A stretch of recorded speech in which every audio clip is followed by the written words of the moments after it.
motherfuckers. It's that time of the week again.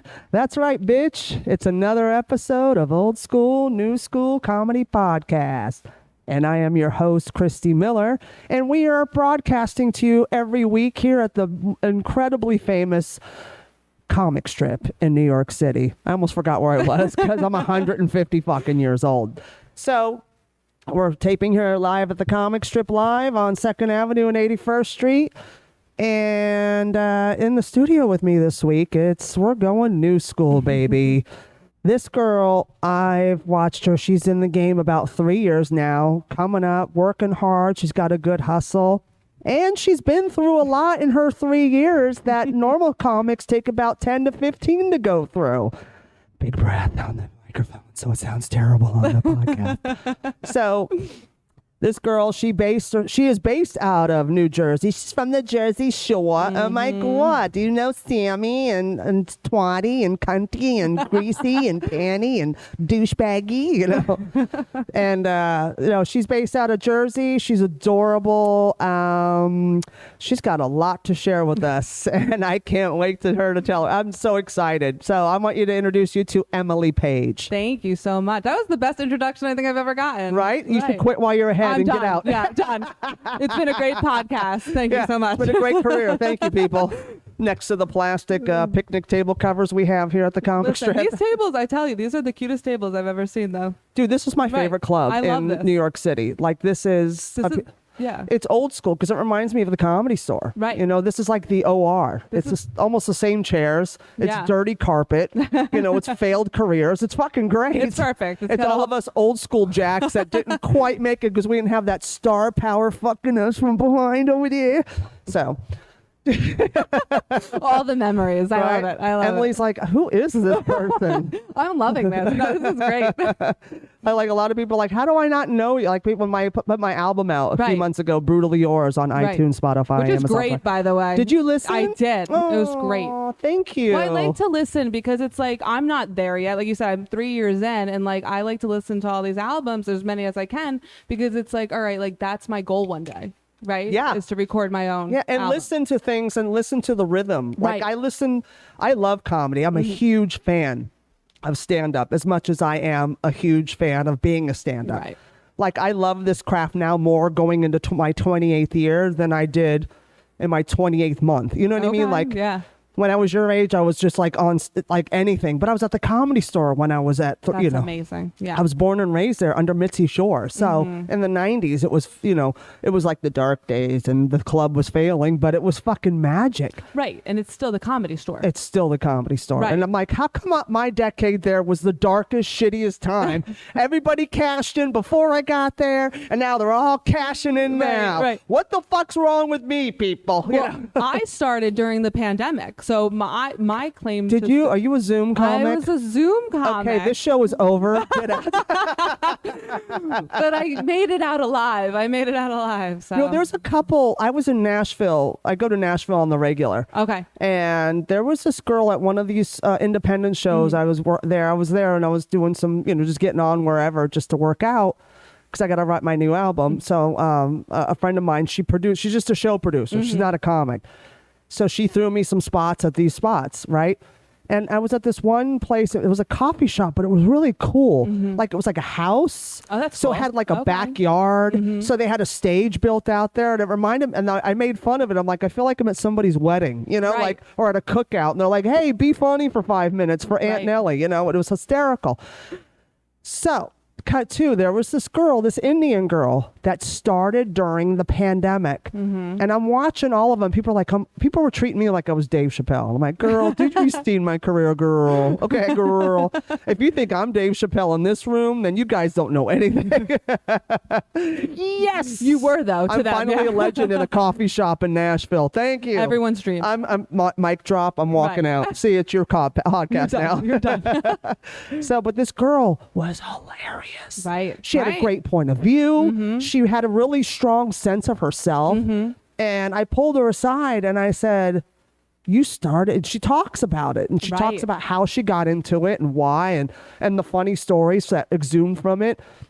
And I pulled her aside after her set and I said, you need to stick with this. I don't say this to any pandemic comic because I think you all suck.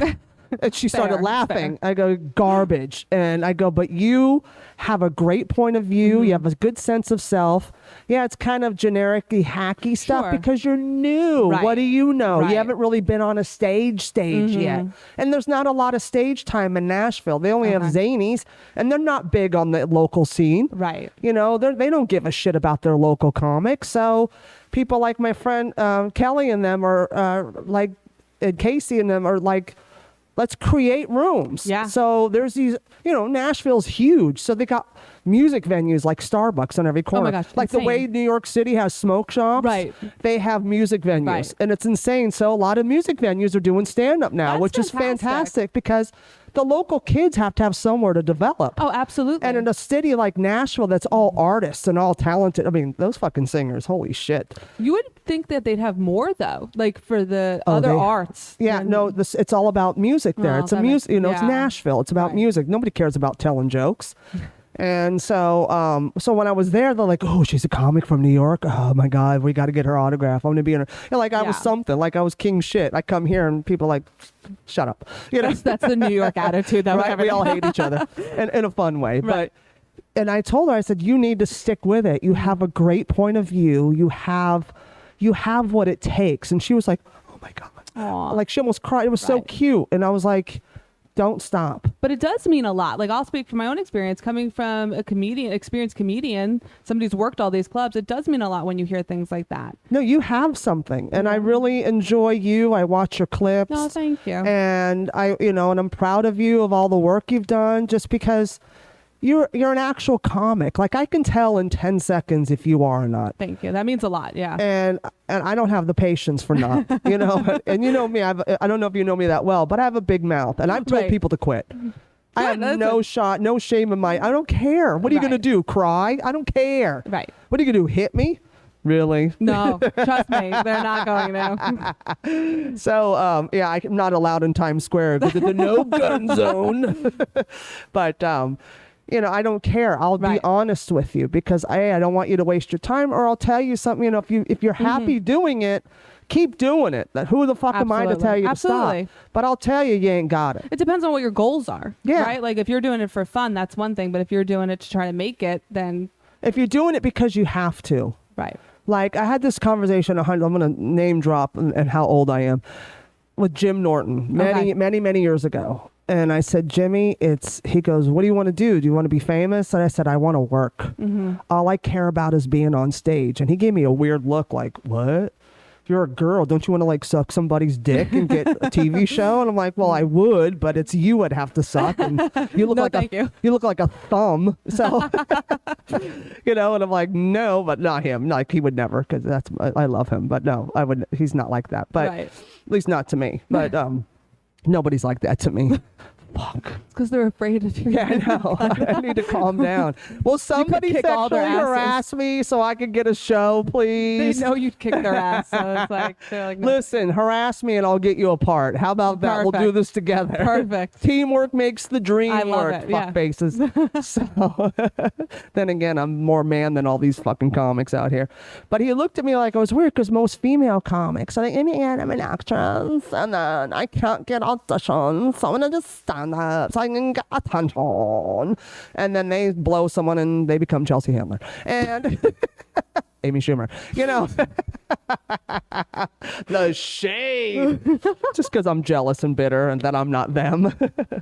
Well, it's like, I feel like when I first started I started during the pandemic. Mm-hmm. So what I did was my life had completely fallen apart. So I'll tell like my backstory. Oh, only yours? No, everyone. That's the prereq to get into comedy. You have to have a mental health issue and your life has to fall apart. Okay. So back in 2000, I had a daughter. I was married, I had a kid, and then in 2019 I got divorced. I sold my house, I moved back in with my parents, and that's when the pandemic hit. Sure. It was like, oh, this is great. Like, this is what I want to be doing at 29 years old, right? I want to be back living with my parents. That's so Jersey, Italian, so you know. not even Italian. I know, though. that's what I'm saying.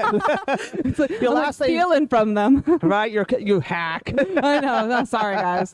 But I always wanted to do stand up, and I was like, I just kept putting it off. I've always been a writer. I write poetry, I write like a bunch of stuff, and I ended up signing up for an online class through the American Comedy Institute here in New York City. They were doing everything online, so I was able to do it. Okay. So I signed up. I did a workshop, and then I did a Zoom show. And then that led to more, your favorite thing in the world, I could just tell by your face. And that led to more and more Zoom shows. But I will say the only two benefits I think from the Zoom shows were I memorized my material. Okay. Because I had to. Yeah. And I networked like crazy. No, people hated Zoom. Like us old Right. heads, Sure. I loved it. Really? Because I didn't have to get dressed. Well, yeah.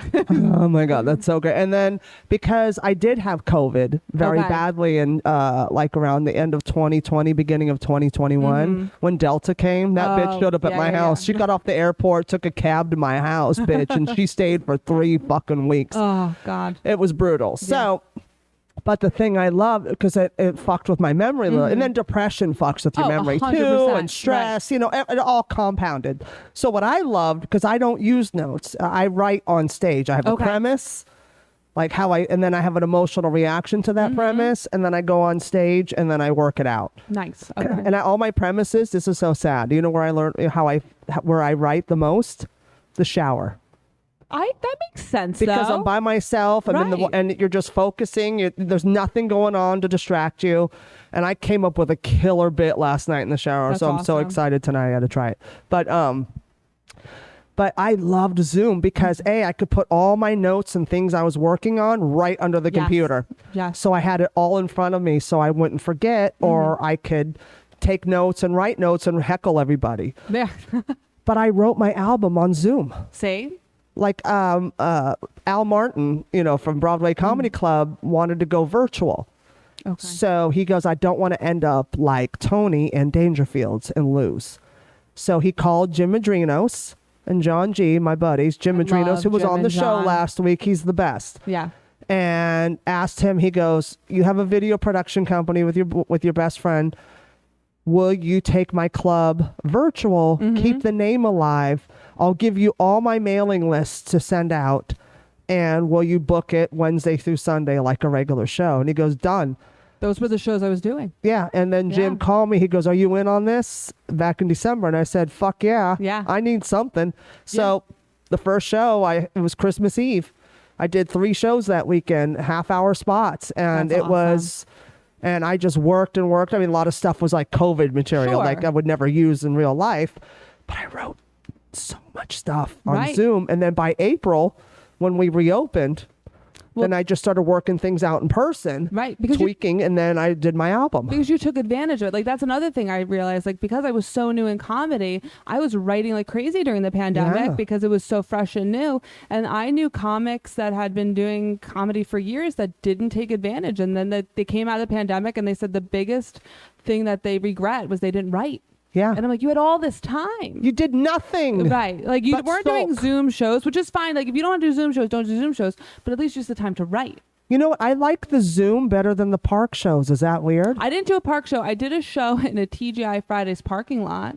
That's so. I've done things in TGI Fridays parking lot, but it wasn't. It wasn't telling jokes. Bam, bam, ba-dam, bang, wink. I did one in an ice cream shop parking lot. A lot of parking lot shows Yeah. in Jersey. Yeah. Yeah, of course. Hello. I never did the drive-ins. I didn't do that either. I only did park shows, and I hated them because it was like, because you're in a little amp, and it was fun because at least Right. I was performing and I Sure. got to see people. But like in Central Parks, they're spread. Mm-hmm. So, and you have a little amplifier. I felt like a jerk off on 42nd Street going, hey, let me tell you a joke for a quarter, you know, like that fucking guy, right? And so you're telling a joke and it's outside, so it kind of drops. But then the sound, the way sound and physics works, you know, not many people understand, you know, comics are retarded. But by the time the joke would hit, they'd laugh, and then by the time the laugh would come back, you didn't realize the back was laughing because you can't tell. Yep. You're focusing on the front, what you can react to. Yep. That these laughs would come at weird times because it was just a delayed reaction from the soundtrack. It was hilarious. And I'm like, this is fun and I get to see people, but I'm like, you know what? I hate people. I'll just stay home, and I'll get dressed from the neck up, from the neck down. It's up to you to have an imagination. I was like, I'm keeping pajama pants on. But even on Zoom, like sometimes there wouldn't be a laughter at all. Sometimes you'd have there's that delay, kind of like you're talking about in the park shows. And it almost trains you I'm a teacher by day. So I always talk about wait time. So it's almost like you had to get your wait time to wait for the laugh. Well, let me tell you imagine the laugh. Well, here's the thing too, is the times I do get to work with Andrew Dice Clay, when Eleanor's not around. The nice thing about Zoom also, because I was doing shows with him before the pandemic hit, and then that changed the whole, dichotomy of our relationship. And then he just focused, then him and, whatever. It's just fine, no big deal. But we were working a lot together in 2019 from the fall until lockdown. Yeah. And then that dried up. And then we did one show post last year in Florida together because Eleanor couldn't go. And that was great. But the nice thing about working with him is that when you play a theater, you have to slow down and pace yourself. Right. Because the time travel, the joke travel. So when the pandemic hit, it was fun. I'm like, oh, okay, let's just treat these park shows and Zoom shows. I'm on stage at a 1,500, 2,000 seat theater with Dice. And it's nice to pace yourself. And it teaches you pacing. Yes. Because you ever Nuke Jacks, I always tell them, I go, don't try to tell every joke you ever wrote in 5 minutes. Nope. It's slow it down. So dumb. Take your time, pace yourself, let the laughs hit. If you only get 2 jokes out in 5 minutes and you have a great set, look at that. There's a couple jokes I do. That's 5-minute set with 2 jokes. And that's still, as long as they're hitting, exactly. But I'm saying, then you got 3 more jokes, there's 10 minutes. Look at that. Look how your set's building. Exactly. There's a couple jokes I do now where I really I wait for I almost make it that awkwardness, because then I get the laughs at the awkwardness. I do a lot with my facial expressions too. Sure. And it's realizing that what I've been realizing the longer I've been doing this, all 3 years of my experience. And we're back from our commercial break. Translation, the batteries died in the contract recorder. Anyway, so as we were saying about, pacing yourself on stage, and you were talking about how you like to make those awkward pauses into laughs and really pace yourself. So. Right. I think I learned, that's one thing I definitely have learned over the last couple of years is comedy is more than just what you're saying on stage. It's how you're presenting it. So it's about adding little things awkward pauses or facial expressions that add to the personality of what your material. Yeah, it's bringing your joke to life, basically, and also bringing it to life in a very organic way that is you. My best friend Teddy Smith, he's one of the best comics in New York. Face it, and he's hilarious. He's if Bernie Mac and Richard Pryor had a child. That's a huge compliment. The storytelling of Richard Pryor. But the sweet, the funny, and the facial expression and the animation of Bernie Mac. Perfect. So Teddy will talk about the story, but then he'll act it out Pryor in a Pryor-esque sort of way, but with Bernie Mac's type of over the top animated crazy features. So. He is watching a TV show on stage because he's acting it out, and his expressions alone, he just gives a look and the crowd is pissing, and that's very him. If I do that, it doesn't work because I'm just mean. But I think you're so nice. No, but you find those things out. Sorry, I don't want to blow your cover. She's so mean, guys. The meanest person you'll ever meet. But you find those things out as you it's all about finding your voice, right? And again, I'm 3 years in, so I'm still very new, but I'm finding my voice. I'm on the journey to find who I am, and that comes with, And this is what I tell, when comics have hired me to coach them or go over their act, I say, look at your act. Here, I'm giving you a free bit, then you don't have to hire me. Hey. I always say, look at your stand-up comedy act as a child. So you're 1 year in. What do 1-year-olds talk about? It's baby talk. They have a few words they've learned, you know, and they're kind of standing up on their own with the help of the coffee table or an ottoman or something. And they take a couple steps, fall down, but they crawl mostly, but they're walking by that point. But, you know, but there's not much words coming out.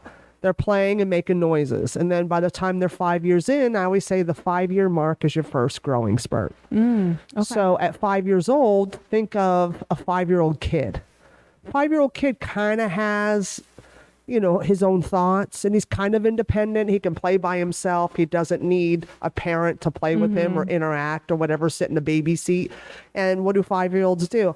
I don't want to play with those toys. Those are kid toys. I'm a big boy now, Right. you know, and they outgrow their clothes. So jokes that you were doing in your first couple of years probably will stop working. Yeah. Because you're growing. 100%. So now you make full sentences, you have thoughts, you're independent, you can play by yourself, you have a little bit more mature toys. So you don't play with those toys anymore. So it's like peeling layers. And then from 5 to 7 years, you're peeling layers. Right. And you're finding other things or other ways to do those bits, or you just throw them away. Oh, and yeah. then from 7 to 10, the 10-year mark is a big milestone. Whereas you kind of figure out what your point of view is. Like, oh, this is how I feel. So, okay, cool. Now I know my stance. So at that 10-year mark, you're pretty much throwing away the first 10 years of your act. Right. Because you're Starting done. fresh. Because now you're a 10-year-old kid. You know, you don't play with kids anymore. You're riding bikes. You're, you know, doing the cool kids. You're playing video games now. You're more mature. You're walking yourself to and from school now. You don't need parental supervision all the time, Yeah. right? So I always tell comics from 10 to 20 years, that's when you start writing for your voice.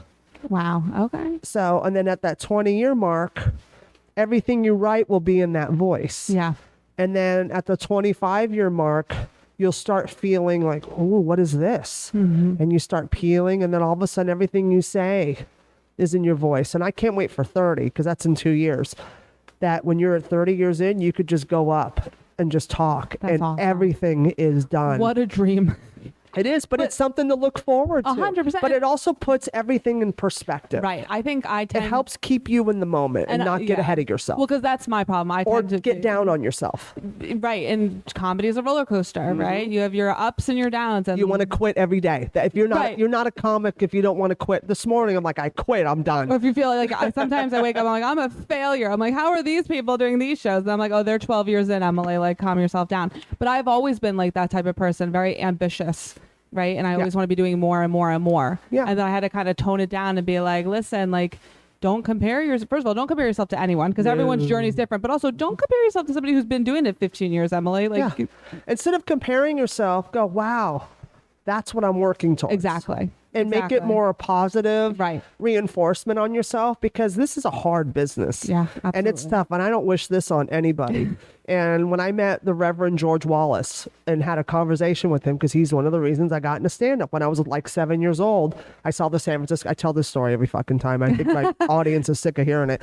But when I watched the San Francisco Big Laugh Off on Showtime, you know, back in my day, Showtime was a nighttime channel, you know, and George Wallace, Marsha Warfield, Johnny Dark, and Ollie Joe Prater were on the show. And I saw Marsha and died. I'm like, this bitch is so fucking funny. I'm 7 years old. How the fuck do I know, right? Right. And then I see the George Wallace, and I'm just like, oh my God. So when I finally got to meet him as an adult comic, we sat here at the comic strip in the front, and we sat at the table. And I said, you know, always wanted to tell you this. You're the reason I do stand-up when I was a kid. And I told him the story. He goes, and you're telling me this because? I go, because I said whenever I meet you, I'm going to beat the shit out of you. And he died, and we were friends ever since. Right. And it's so fucking funny. And he's just, you know, and I look at guys like that when I was coming up, and I'm like, oh, I can't wait to be there. Because it is a roller coaster. And you got to just think of yourself as, that's why when I break it down in the years, like a child, your kid's 3 years old. What did your 3-year-old daughter do? Right. You know, think of how she was. Yeah. So, and you just got to stay in the moment. Yeah. And I think it's so funny hearing somebody like experienced like you talk about that too, because it puts into perspective that it's not me just feeling that way as a newcomer. Yeah. It's everyone goes through it. Everyone goes through it. Everyone wants to quit. And people I know in 35 years in, they're like, I'm done with this. I go, no, you're not. Just like me, I'm not. I bitch and complain. I remember I'm going to say about 10 years ago, I put on Facebook, I quit stand-up. I'm done. And my friend Sean Polofsky back in LA, she calls me up. She goes, Miller, shut up. Take a weekend. She goes, just take that down. And I go, no, I quit. And she goes, shut up. She goes, I'm not even going to listen to you. She goes, I'll talk to you in the morning when you're not quitting. And I'm like, I fucking hate you. But she was right, because I was just in a hissy fit. But you need to have a mental break. That's like sometimes if I get to that point, I'll give myself like a week where I just am like low key. And like we're just taking a break, a mental break. Yeah, you have to be good to yourself, because no one in this industry is going to be good to you. No, and I'm not one of these people. And I know there's some people that are like, I write every day. I am not one of those people. I write when I feel like I have the inspiration to write. I feel like for me, if I sit down and force myself to write, it's not natural, and it's not going to be genuine, and it's not going to be good material. Yeah, and I tell people, you can write every day. Sure. Or you can find what works for you. Right. And do that. Because I used to be that way when I was, a couple years in, 3-5 years in. We're going to write every day because that's what you're supposed to do. And I was like, and I would sit there with like a friend of mine who's a comic also. And I'm like, what do you want to do? I don't know. Are you hungry? Let's go. Yeah. Let's just go to the comedy store and hang out. All right, let's go. Because you need to experience life. Like everything I write about is my life. So if I'm not out there living my life, what am I writing about? Exactly. If I'm doing comedy every day by sitting in my house by myself writing and then going to shows every night, like for me, that doesn't work. I got to go live life. It's not you. So you have to find what works for you. Like again, with my friend Teddy, my best friend, he could sit at home for days. And he's got such an imagination because he's very childlike. He tells stories of his childhood and little things, and he watches videos and he reads stuff, and he's like, oh my God. And then he'll act it out in his room. He'll literally act out the bit, and then he'll call me and he'll do it for me. And I'm like, dude, that's fucking genius. Right. But that works for him. Yes. He's an isolator. He's a very much an introvert. I mean, I'm an introvert to a point, but I still have to go out and lift weights. I have to go out and make fun of people. I need to experience funny things. I need to walk around the city because I live here in the city in Midtown. Awesome. I'm so when I walk, don't be. So when I walk around and see the freaks, I feel better about myself. Right. But also it just gives you, food for thought. It gives you material. Yeah. And my specialty is just ranting on things. I just go off on a subject, and or I roast people. Right. And so I have to see things happen, and then I have to have an emotional reaction to it. Yep. And so it's just, everybody has to find what works. And I knew comics back in my day, before there was electricity, they gave us the light with an explosive. I don't even know. But a candle. Exactly. The whole guy with the candle. We had lanterns, tiki torches. Get off the stage. Chase you off the stage with it. Oh, that's a good idea. Right? I'm gonna open tiki torches. Yeah. I'm gonna open a comedy club first it's called Nobody Cares, Be Funny. No, I don't care what box you check. I don't care what you identify as. I could give a shit. Are you funny? Can you make me laugh and the audience laugh? I could give a shit if you have 8 legs and you have 4 penises and a vagina on your forehead and you identify as a chair. Do you make people laugh? Good, then get on my stage. Funny is funny. Funny is funny, and I don't care. And have a thick skin, or call it Thick Skin Comedy Club. Get over yourself. And then instead of the light, we'll just chase them off with tiki torches. You got to get one of those giant hooks. You just hook them and pull them off the stage like in Looney Tunes. Remember they'd have they do it at the Apollo. Do they really? They used to. That's amazing. And then, what was his name? Oh my God, Omar would tap you off the stage in his white tux. I love that guy. But or have a trap door like in just pull it. James Bond. Love it. Get off. Yep. Especially if someone blowing the light. It's the worst ever. I know. Like, what are you still doing up there? Like, dude, you're bombing. Right. They're looking for that end note. I'm like, girl, there's no end note, girl. Right, yeah. There's no electricity in your act. You're not going to bring it back. Nothing. It's dead. It's bury it. Let's go. And but it's what were we talking about? I think we're old and tired. I know. I'm 100. Oh my God, I'm so fucking over this.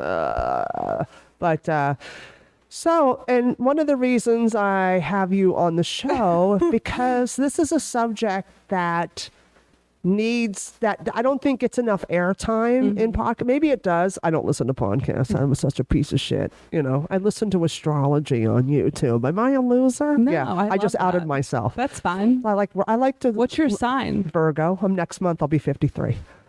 You're a September Virgo. I like September Virgos. I don't like August Virgos. Oh, early Virgos are horrible people. My ex-husband's an August Virgo. They're terrible. They're sloppy. They're lazy. Well, I'm a Gemini, and we get bad. I know. Exactly the reaction I was expecting. You're two different people. That's what I've been told. So you could tell that your husband was polyamorous because you're a double pitch. There you go. One side of you is a good person. The other side's just a stank ass hoe. This is very boring for people that aren't into astrology, but I don't care. So my sun sign is a Gemini, and then my rising, I can't get them. I think my moon is. Your moon is your emotions. I think I'm a Cancer. Ooh, no wonder why you have a kid and got married. Right. Ugh. And my rising Scorpio. So's mine. So I'm crazy. No, mine, I'm a Virgo sun, Okay. Scorpio rising, and a Pisces moon. I love Pisces. Right? Yeah. But my Pisces and my Virgo are so opposite. Yeah. That it's great because my Pisces is emotional, my Virgo hates everybody, and my Scorpio is, hey, what's happening? Well, I Look always at me. I always laugh because I'm a Gemini, so we're the sign of duality. Yep. Right, two sides. Yep. I like to look at that as a good thing, not necessarily a bad thing. I can see every side of an argument. Right. Yeah. So, but I was raised by a father who's a Capricorn, the most logical sign, and a mother who's a Cancer, the most emotional God. sign. My daughter is also a Capricorn. Capricorn sun, Aries, moon, and rising. She's never gonna get married. She's gonna rule the world. She's gonna rule the world. She's actually also has the She'll be best a CEO. comedic CEO and also best comedic timing I've ever. My boyfriend is a Capricorn. Oh yeah. Yeah. They run the world. He They does. should though. They're very logical thinkers. Yeah, they really are. Well, Right. not all of them. Some of them are crazy. Eddie Griffin. I love him. He hates me. No, he loves me. We've been friends forever. But this is a subject that really needs to be talked about more often because it happens a lot, and it's joke stealing. Yeah. Yes. I hate joke thieves. Or some people call it stream of consciousness. Yeah. There's parallel thinking. Absolutely. And there's deliberately joke stealing. Yes. And I remember, and this was like the difference, because I remember in lockdown, I don't have a lot of time because I'm working a lot. Sure. So when I don't really watch other people's specials or what they're doing now, I don't pay attention because I'm so focused on what I'm doing that I don't have time. And then when in pandemic, we had time. Absolutely. So I wrote this bit, and I can't even remember what it is now because I threw it away. And I called Teddy Smith, and I was like, what do you think of this premise and this and this and this? He goes, that's fucking hilarious. I go, right? I'm excited about it. Like I wrote it. And I had it all organized, and I had shows that week. It was like at the beginning of the week. And then I had this nagging voice like back in my head goes, watch Paper Tiger, Bill Burr special. Right? He's the best. I love him. He's such a great man. And so I watch his special. I'm like, why am I going to? All right, I'll watch Bill. I haven't seen Bill in a while. All right, I'll watch it. My bit that I wrote word for word. I'm like, oh my God, thank you, God, for warning me, because it was a parallel thought. But you had that thought in the back of your mind. Let me just double check. Well, I didn't say double check, but just something just said, watch Bill Burr's special. Right. I'm like, why? Intuition. Yeah, so my intuition clicked in, and so I watched it, and I went, oh my God. And I called Ted. I go, oh my God, the joke Bill did. I go, oh my God, thank God I didn't do it. I would have felt like an asshole. Right. Because it's a parallel thought. And and he's like, oh shit. I go, yeah. So I ripped up the piece of paper, and I don't even remember what it was. But that's how you know you didn't steal it, because you would have felt like an asshole. You just said it right there. You said if and that's the difference. I think sometimes there is parallel thinking, and sometimes there is like, oh my gosh, stream of consciousness, we had the same idea. And you might go in, you might tell the joke and be like, oh, you know what? I didn't even realize it. Let me. Yeah, and that's fine. Yeah. And then, because a lot of comics, there is a lot of parallel thought because we're all in the same thing. Yes. There's too many of us. And a lot of us have gone through the same shit in the last 5 years. We went through a horribly crazy pandemic. Yeah. And a lot of us had the same experiences. So that's one of the ways that we kind of came together as one in one shitty, life experience. So it's how you translate it. A lot of things are going to sound the same, and that's fine as long as as long as you can tell a difference between someone's doing someone else's jokes, Carlos Mencia, or oh my God, this inside voice keeps coming out of my head. That you can tell when someone's deliberately stealing something word for word versus the same subject, the same emotional reaction, but you can hear their voice and their point of view come through. Do you see what I'm saying? Yes. Like a lot of stuff, there's a lot of like Teddy will go, do you think this is too much like Pryor? And I said, it's Pryor-esque in the sense that he's an influence on you, but you're both storytellers. Right. You both have the same kind of life experience, but you have a different twist because he grew up in Peoria in the ghetto. You grew up in fucking Riverdale, Maryland with white people. Right. You didn't live around black It's gonna people. be a different you have a take. different point of view. You could have the same experience or same emotional reaction. Absolutely. I go, but it's your take and it's yours, where Richard Pryor has his take and it's his, and you can hear his voice and his joke. You can hear Teddy's voice in this joke. There's a difference. Yes, like I talk about my divorce and I talk about being a mom. There's other comics that talk about getting divorced and being parents. We're going to have similar life experiences. But our stories are going to be different because they're personal, number one, and it's our voice. Yes, because you're telling it from your own personal experience. Right. That's what makes it yours. But when you, and then when I saw Bill do that, I'm like, motherfucker, you know what I thought?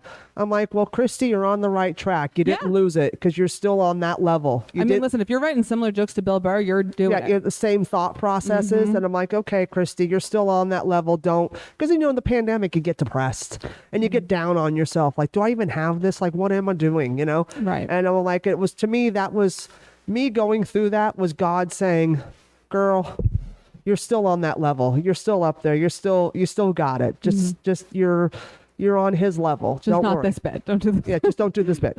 But I didn't. I don't even remember what it was now. That's how funny it is. That's how much I threw it away instantly. And but I would never. I don't like it. That's why I just go for my gut and see what happens and just talk about things that I know or people like, because I don't have any fear, so I'll call people out on things that they're afraid to talk about because That's perfect. Yeah. So, but you, on the other hand, have had an amazing experience of joke stealing. Yeah. So let's Tweet talk about stealing. that. Yes. Do I give background? You Give a little background. So I don't name, you can name drop. I don't name drop. No, we don't have to. We don't have to. I don't care if you do. So I was dating a comedian Mm-hmm. and we went through what could have, we broke up and I thought it could have been a very civil breakup. Unfortunately, the other the other person, I don't know what I was trying to say. Anyway, the other person in the relationship, I think I was going to say like partner in it, but the other person in it didn't think that it could be, didn't think that way. And it was a very bad relationship ending. I had to end up blocking that person on social media because I was being harassed.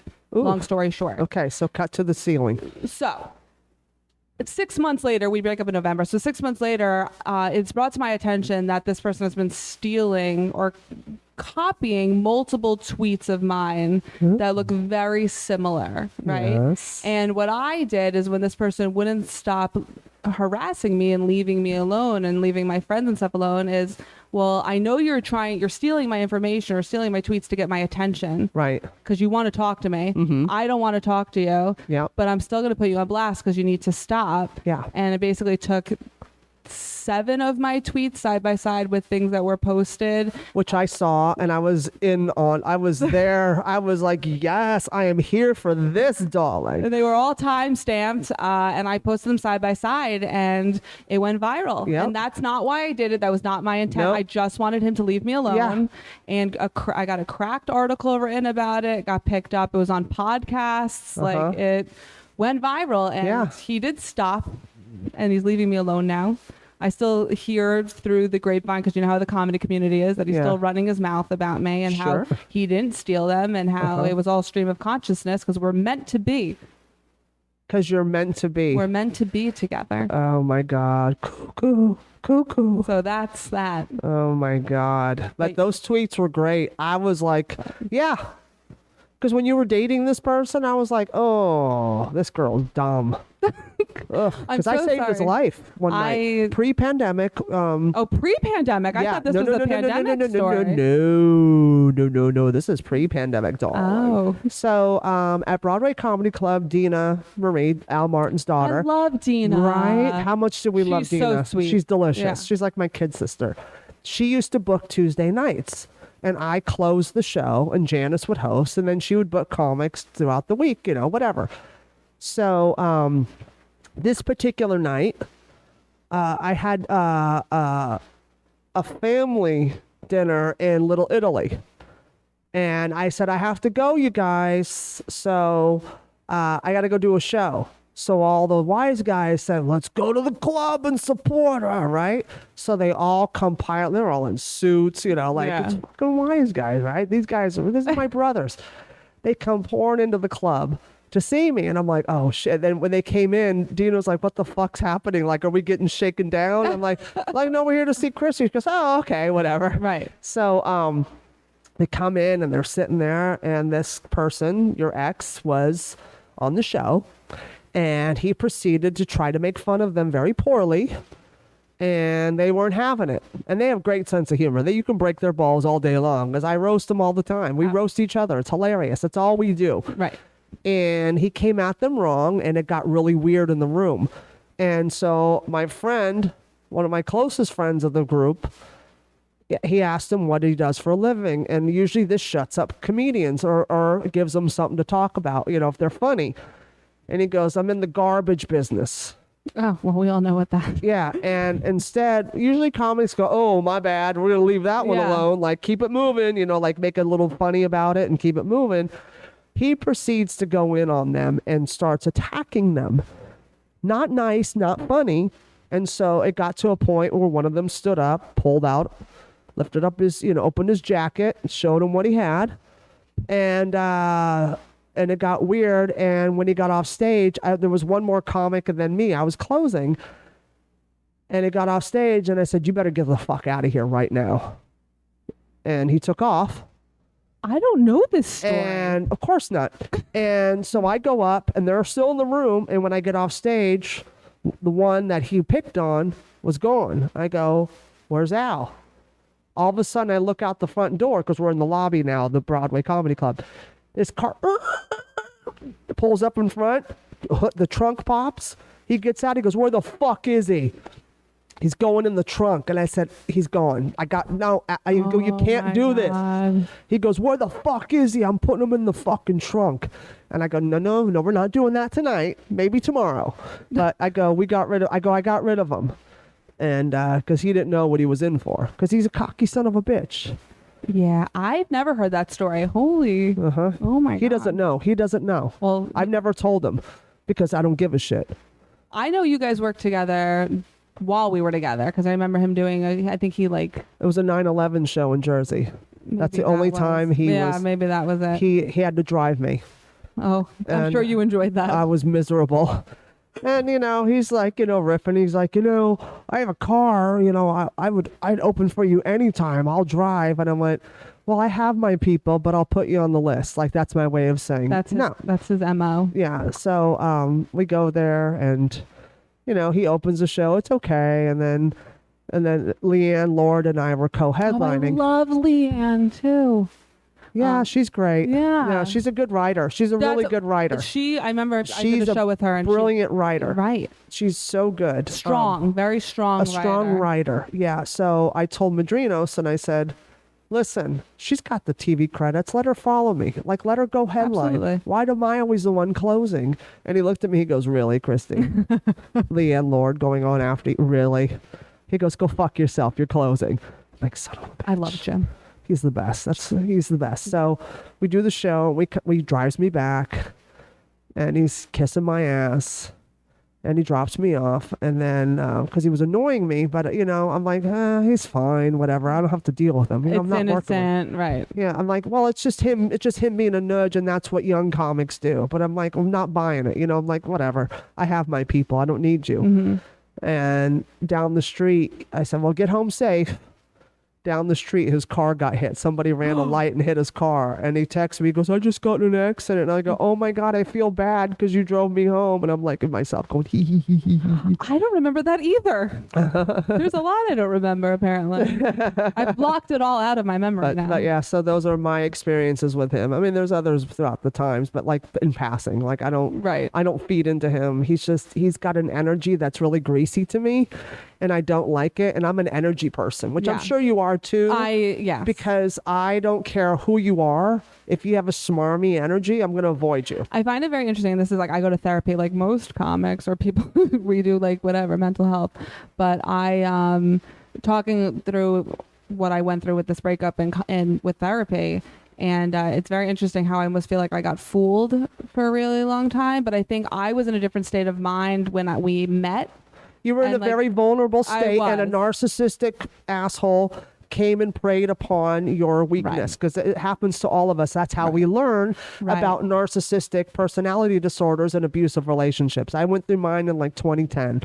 And that's when I was like, I'm done. And then I met my boyfriend now like 9 years ago. And I was like, whatever, because I was already like, I don't care. You could do whatever you want to me, because whatever Rob Lazzarini did to me before you, it's always a fucking vowel. And I wonder why. I know. Hello.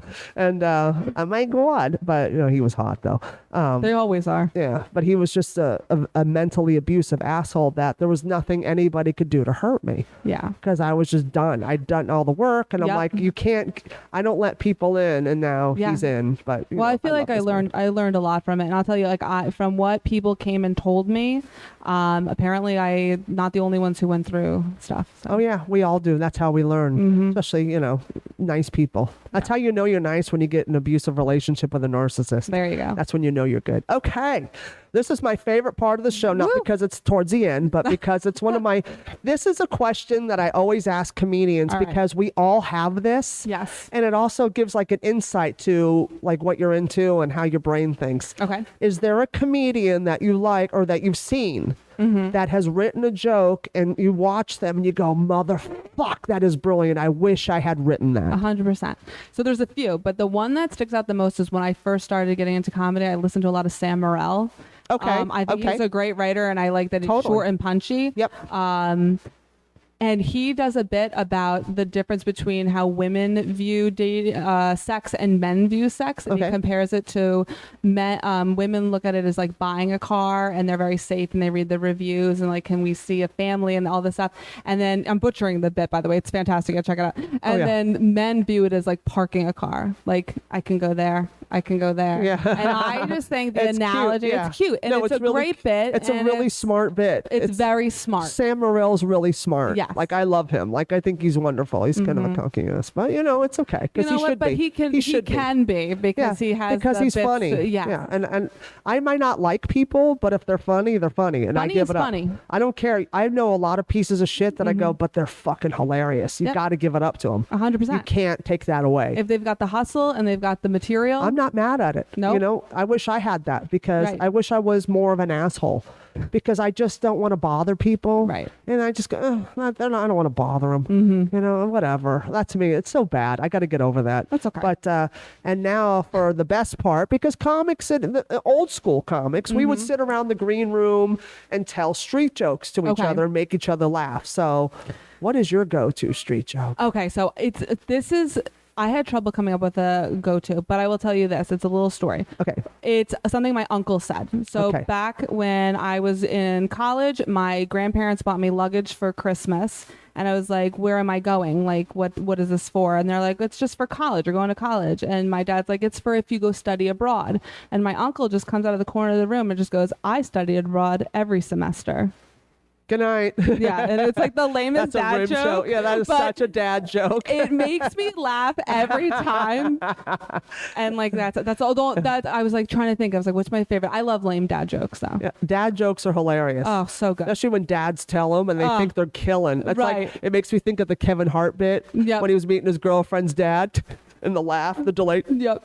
It's so, and he would tell you could use this. Well, anytime when I was on dating apps, anytime a guy finds out a comedian, he's like, tell me a joke. And I'm like, no. Delete. Yeah, 100%. Yeah. No, I'm not telling you anything. Yeah, go. It's a joke. Your dick size. Good night. Thank you. Your W-2. That's a joke, you piece of shit. Seriously. Anyway, Emily Paige, you're adorable. Thank and I you. absolutely love you. You're the And I would best. love to work with you. Absolutely. And let's, I would love that. I like to, especially for like young women coming up that have their head, that are in it. Like, I like to support that. And a lot Thank of you women so in this much. industry are not nice. Mm. Men are nicer to women than women are to women in this industry. Just know that, because women will throw you under the bus so they can be the prettiest girl, the funniest girl in the room. I'm like, if that's what you need, go ahead. Bye. So just, I appreciate like that. to Thank make you. sure that the ones I like are, there's kind of a running theme here with Old School, New School Comedy podcast that the young comics I like, because I want them to be nurtured and I want them to know that they have it, and I see you. Thank After you, girl. Thank you. Dude. That All means you a lot, guys. though. Emily, tell everybody in internet worlds where they can find you. Oh, you can find me on my Instagram at Emily Paige, Paige comedy. I post all my dates up there. I'm at Uncle Vinny's down in Point Pleasant regularly. So if anyone is a Jersey Shore in that area, come on down and visit. Nice. And I love you to death. And don't forget to, follow us here at Old School, New School Comedy Podcast. It's on Instagram. It's Old School, New School Comedy. You can follow me at Christy Miller Comedy if you love the show and you love me. And if you hated me, I've been Amy Schumer. And or Kathy Griffin. That's usually my go-to because she's a cunt. But anyway, you guys, thanks for tuning in, and we'll see you talk to you next week. And don't forget to like, subscribe, and share. Love you. Deuces.